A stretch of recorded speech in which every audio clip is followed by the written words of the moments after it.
Salut tout le monde, j'espère que vous allez bien. Ça va faire un moment que j'ai pas fait de vidéo d'update lecture.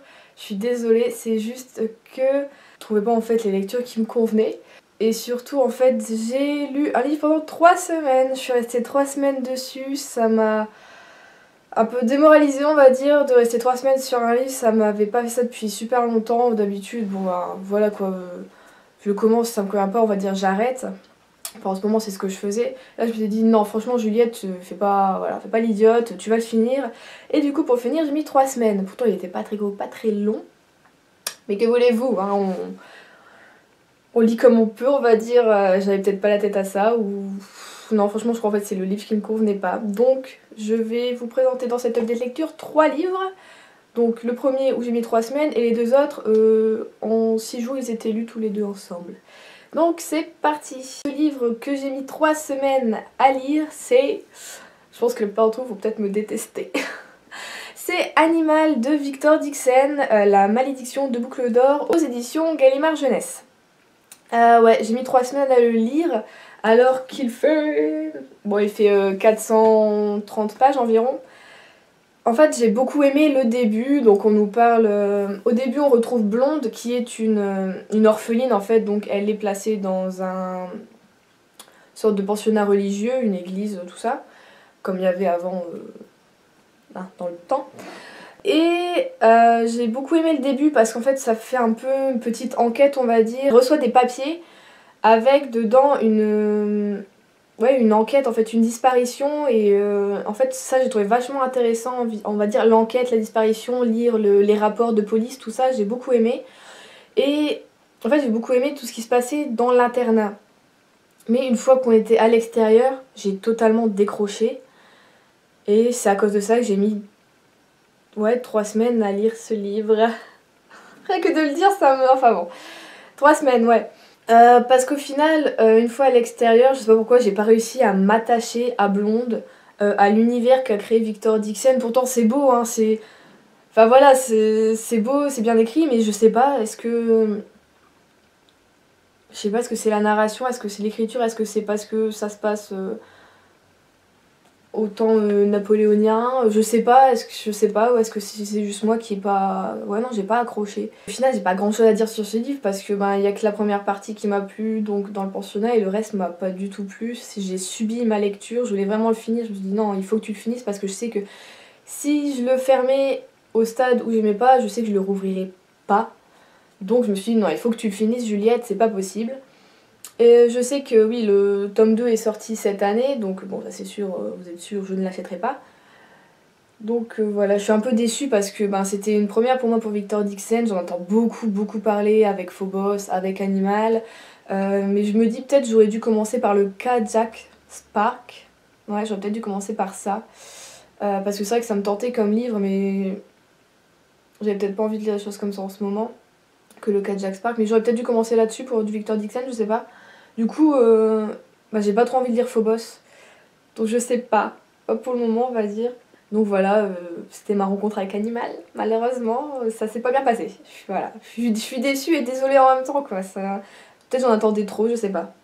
Voilà, donc l'histoire de Boucle d'Or ne m'a pas plu. On passe au suivant qui lui a été pas un coup de cœur mais j'ai beaucoup aimé, je l'ai lu en 3 jours.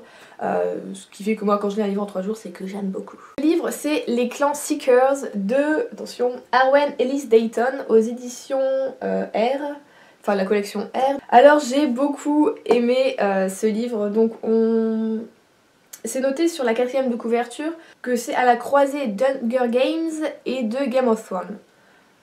Moi je trouve pas du tout en fait. Quand je l'ai lu, je me suis totalement retrouvée plutôt dans l'univers de La Cité des Ténèbres de Cassandra Clare, ou alors totalement dans l'ambiance un peu noire on va dire de Halfbad de Sally Green. Ouais, je m'en souvenais plus mais c'est bon, c'est revenu. De Sally Green. Donc dans ce premier tome on retrouve, moi je dis qu'un, donc je sais pas si c'est comme ça que ça se dit, qui est une jeune fille qui s'entraîne pour devenir Seeker comme son père, comme toute sa famille en fait. Elle est avec Shinobu qui est son cousin au 3e degré. Et nous retrouvons aussi John qui lui ne fait pas du tout partie de leur famille mais qui est aussi un descendant des clans Seeker. Donc c'est le père de Kin qui les entraîne avec le père de Shinobu à devenir les Seekers. Sauf que le jour de leur initiation, ils vont découvrir que c'est pas du tout ce à quoi ils s'attendaient. Apparemment un Seeker c'est pas si gentil que ça. Enfin bon, c'est pas devenu si gentil que ça. Donc on évolue là-dedans, il y a plein de secrets qu'on découvre petit à petit. Les personnages sont vachement bien exploités. On a 4 points de vue tout au long de la lecture, c'est très bien fait, il n'y a pas de passage rapide sur les personnages. Au final on a 4 personnages, donc pas de personnage vraiment principal, et j'ai beaucoup aimé.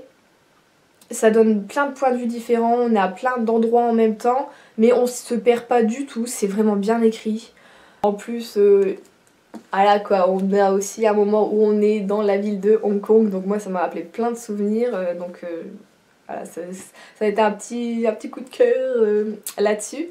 Je me suis attachée vraiment à tous les personnages, bon, il y en a certains un peu moins. L'écriture est bien, on est emporté dedans, je veux dire on le commence, voilà, on a envie de le dévorer. Donc le second tome sort au printemps 2016, donc j'ai vraiment super envie de lire la suite, là c'est sûr, dès que ça sort je vais me jeter dessus. Et le troisième livre que je vais vous présenter, je pense que vous en doutez un peu si vous me suivez sur Twitter, je n'arrête pas d'en parler, c'est le tant attendu deuxième tome de La Passe Miroir, Les Disparus de Clair de Lune de Christelle Dabos, aux éditions Gallimard Jeunesse. Donc regardez-moi, il est trop beau, voilà. Et alors pour ce deuxième tome, en fait j'avais beaucoup, c'était vraiment un coup de cœur pour le premier, mais je crois que je le préfère quand même ce deuxième tome. Les personnages sont encore plus approfondis, on les découvre encore plus. Thorn est beaucoup plus présent dans ce deuxième tome, donc bon bah voilà quoi. Moi ça me fait grave plaisir, parce que j'adore Thorn. Ophélie aussi, elle évolue, elle se laisse plus faire, plus marcher sur les pieds. Elle est courageuse, enfin elle était déjà dans le premier tome, mais elle prend des décisions, elle s'affirme en fait, et j'ai beaucoup aimé ça.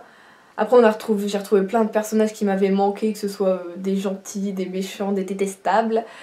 L'histoire avance vachement je trouve. Ce que j'ai beaucoup aimé aussi dans ce tome 6, c'est qu'on a une petite enquête en fait, comme vous pouvez voir sur le titre. Il y a des disparitions à Clair de Lune, et Ophélie va être, on va dire, obligée de mener l'enquête, en même temps c'est une petite fouineuse donc elle aime ça, sur les personnes disparues, les retrouver, tout ça. Et ça j'ai beaucoup aimé, parce que moi je suis très enquête, polar, tout ça, j'aime beaucoup. D'abord c'est la saison où je vais m'y remettre au polar. Et ça ouais, ça m'a beaucoup plu comparé au premier tome, qui est une petite enquête, un petit fil conducteur vraiment tout au long du livre. J'ai beaucoup aimé. Et bon bah à la fin, quand on referme ce livre, on est comme d'habitude. J'ai été triste et en même temps je criais, enfin voilà quoi, je criais de frustration, je voulais une centaine de pages de plus quoi. Voilà quoi, c'est juste, c'est génial, c'est un pur plaisir en fait de se plonger là-dedans. En fait, j'ai pas l'impression de lire, j'ai l'impression d'être dans un film, d'être dans une série, et tu tournes les pages, c'est facile, c'est incroyable, alors qu'il y a tout un univers autour, c'est vachement bien construit. Et c'est pas compliqué, tu te souviens de qui était qui fait quoi, qui était où, enfin tu te souviens de tout. Alors que moi je suis une fille qui n'a pas du tout de mémoire, et là je me souviens de tout le temps avec, je sais pas si c'est à cause de l'écriture, bah ça doit être ça oui, avec l'écriture de Christelle Dabos, je me souviens de tout le temps. Je me souviens de à quoi les personnages ressemblent, enfin je sais pas, c'est tellement bien décrit, sans en faire trop. Et je suis amoureuse de cette série totalement. D'abord, voilà, elle trône au milieu, là je vais mettre ici ce tome-ci, elle trône au milieu de ma bibliothèque parce que voilà, je l'adore, en plus les couvertures sont juste sublimes. Donc voilà, le troisième tome, je me demande à quoi ressemble la couverture, ce qui va se passer, mais je pense que il va y avoir beaucoup, je vais pas dire d'action, mais beaucoup d'aventure. Je pense qu'on va vachement bouger dans le troisième tome, et ça va nous faire du bien en fait, de plus trop être, on va dire, entre les murs de la Citaciel. Enfin voilà, encore un énorme coup de cœur pour Ophélie, pour Thorn, pour la tante Bérénilde, pour la tante d'Ophélie, pour tout le monde en fait, tous les personnages, tout l'univers.